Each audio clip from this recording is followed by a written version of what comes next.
Salut, c'est Jérém de Multijeux Studio. On va faire une petite vidéo sur la news d'Atomic Mass Games, leur From Panel to Play, qui annonce l'arrivée de Blue Marvel et Spectrum. Donc on va parler rapidement des personnages, mais surtout on va voir ensemble ce qu'ils peuvent faire sur la table de jeu.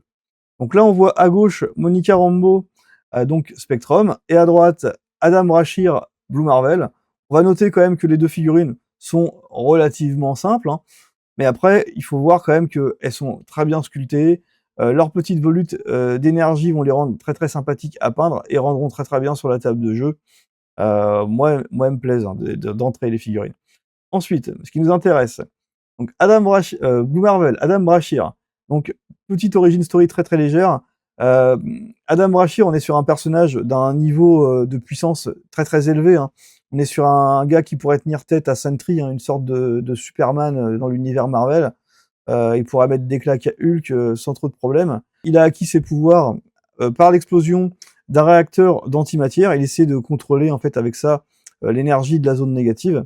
Et ça va en faire un personnage dans l'univers Marvel vraiment, vraiment très très fort, hein. Il va donc nous arriver avec une défense physique de 4, une défense énergétique de 4 aussi, une défense mystique de 4 aussi, donc il a 4 partout en défense. Il a 7 points d'endurance, un coup de crise de 5, une taille de 2 et il se déplace de M. Sa première attaque est une attaque énergétique anti-Matter Blast à une portée de 4 avec 6 dés d'attaque pour un coup en pouvoir de 0.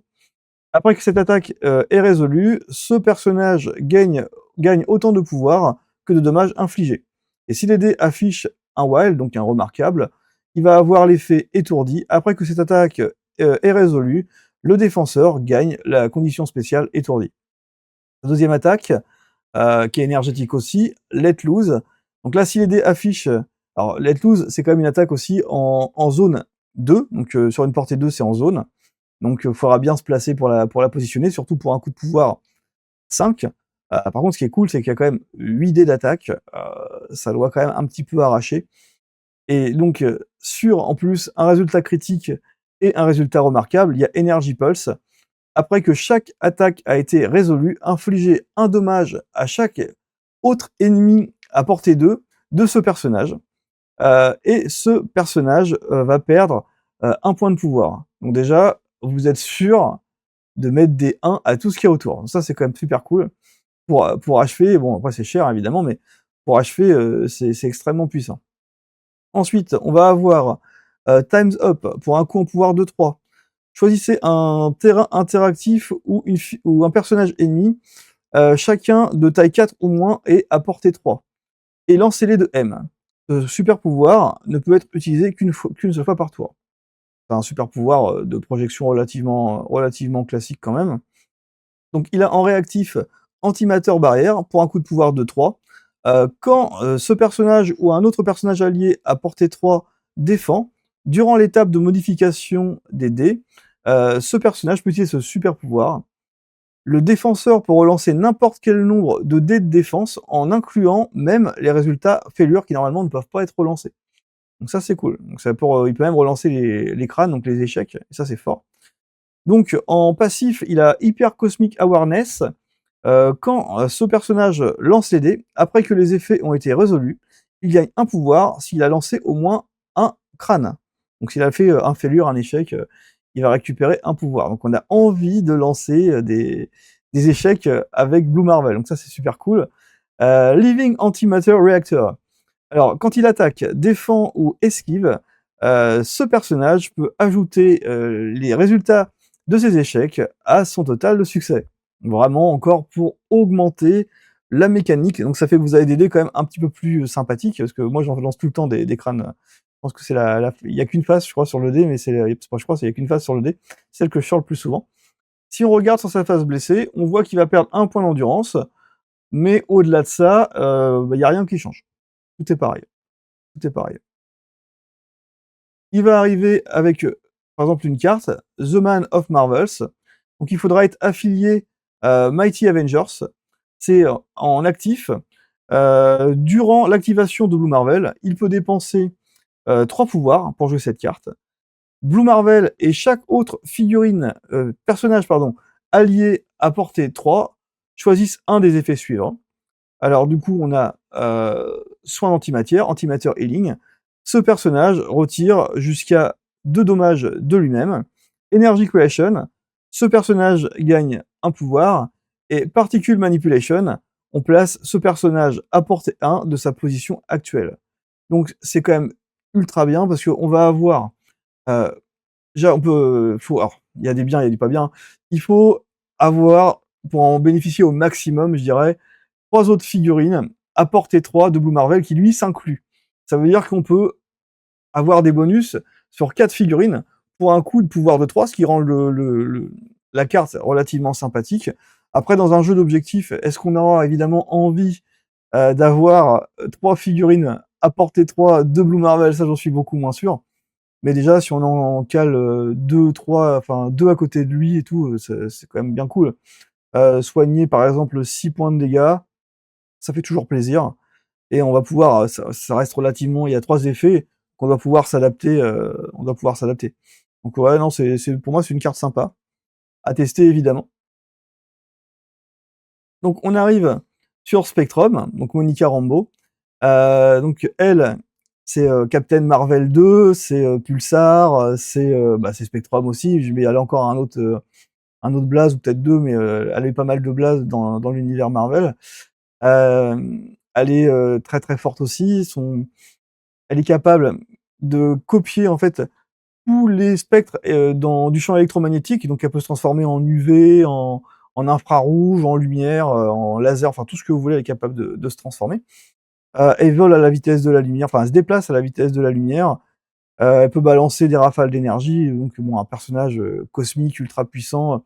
Dans les comics, elle avait même été considérée dans les Mighty Avengers, parce qu'on va en parler, c'est l'affiliation qu'elle ramène dans le jeu, comme le Mighty Avengers le plus puissant, donc quand même, faut relativiser, parce qu'il y a quand même des mecs bien puissants dans les Avengers. Donc là, on va être sur un personnage très très fort aussi, hein. Donc Monica Rambeau, Spectrum, elle a une défense physique de 3, une défense énergétique de 4, une défense mystique de 4.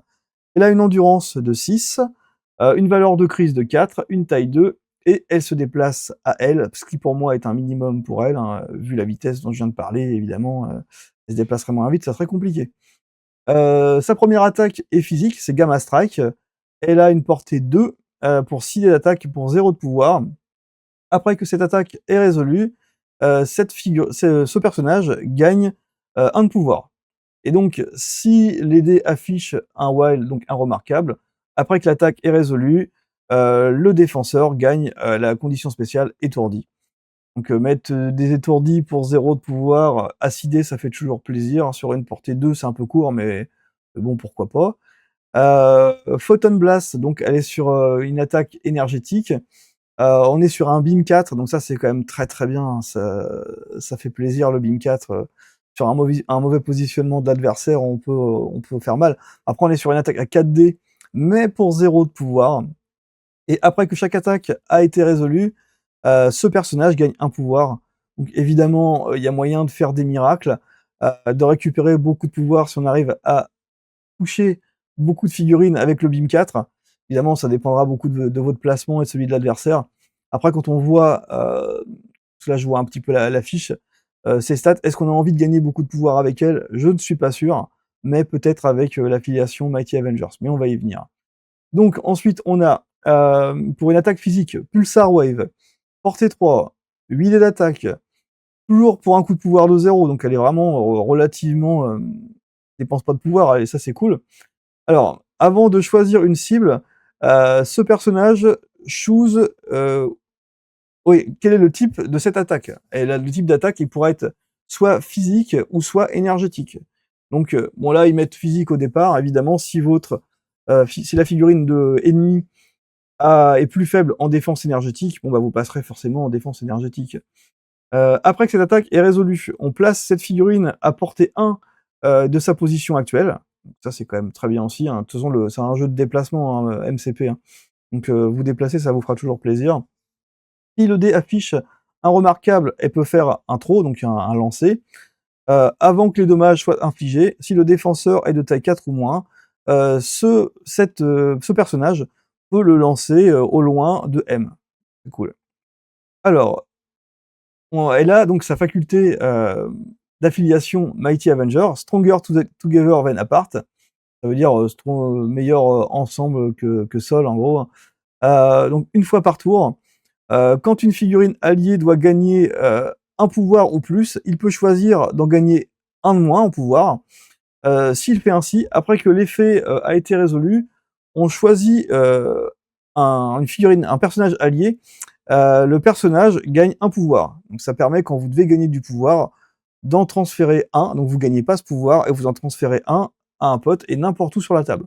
Ce qui permet quand même, parce que c'est le pouvoir, c'est la ressource principale de Marvel Crisis Protocol, de gérer au mieux votre pool de pouvoir pour être au maximum actif. C'est un pouvoir quand même sympathique, hein. La répartition de pouvoir, ça marche bien dans ce jeu. Et donc en réactif, on a Energy Boost.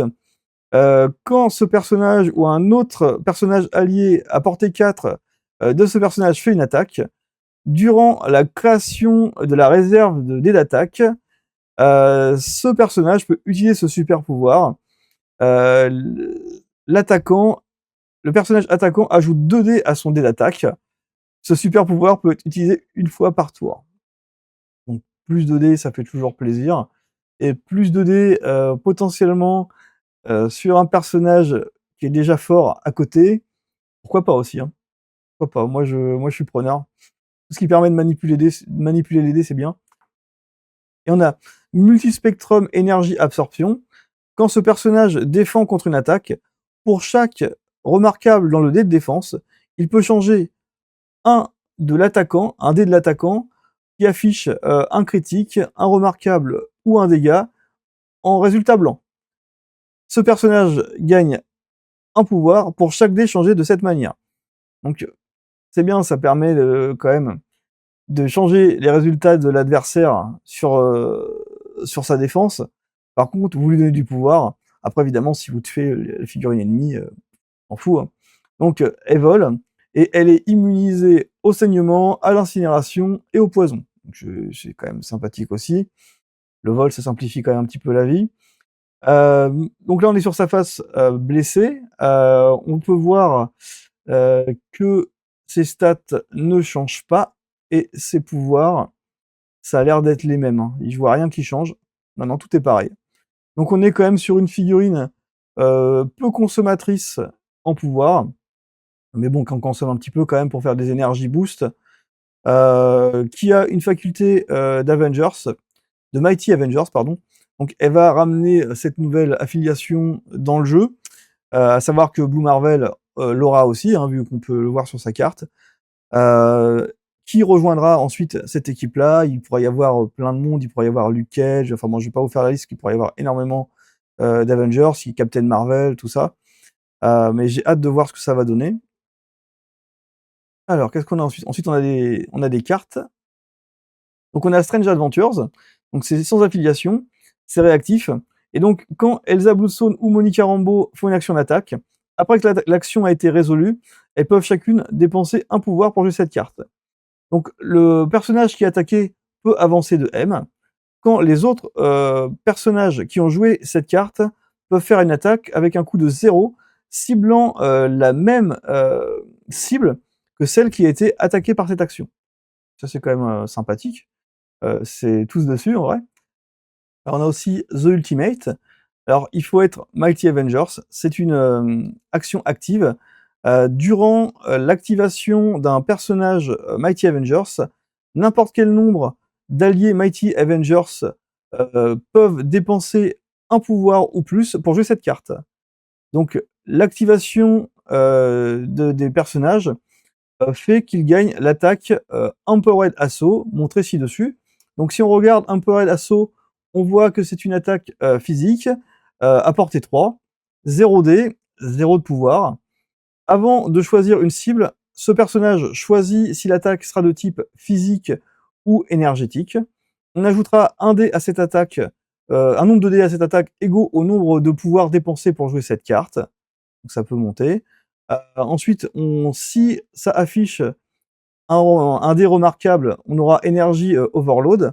Donc avant d'infliger les dégâts, le défenseur et chaque autre figurine personnage ennemi à portée 2 gagne l'état, condition pardon, étourdi. C'est quand même plutôt sympathique aussi. On va voir ce qu'il y a en dessous. Alors on a phase manipulation. Il faut être Mighty Avengers, c'est un réactif. Au début de la phase de pouvoir, Spectrum peut jouer cette carte. Quand un personnage allié attaque ce round, après avoir choisi l'attaque et avant de déclarer la cible, si il est à 4 d'un allié Spectrum, et bah du coup, l'attaquant choisit quel est le type de l'attaque. L'attaque pourra être du coup physique, énergétique ou mystique. Et on a Going All Out, donc c'est sans affiliation, c'est actif. Durant l'activation de Spectrum, elle peut dépenser 3 pouvoirs pour jouer cette carte. On placera Spectrum à portée 2 d'elle-même. Additionnellement, quand Spectrum attaque dans cette activation, le personnage qui sera défenseur ne peut pas ajouter les résultats critiques à son lancer de défense à son total de succès. Il ne pourra pas ajouter non plus des dés additionnels à son lancer de défense et à ses résultats de critique en défense. Et il ne peut pas modifier ses dés de défense non plus. C'est vraiment un truc pour attaquer au maximum. Et ça sera tout, je pense, pour cette partie sur Spectrum et Blue Marvel. Donc j'espère que cette vidéo vous a plu. J'en referai régulièrement parce que j'adore Marvel Crisis Protocol. Donc n'hésitez pas à liker, à commenter et à partager. Et surtout, à la prochaine. Salut!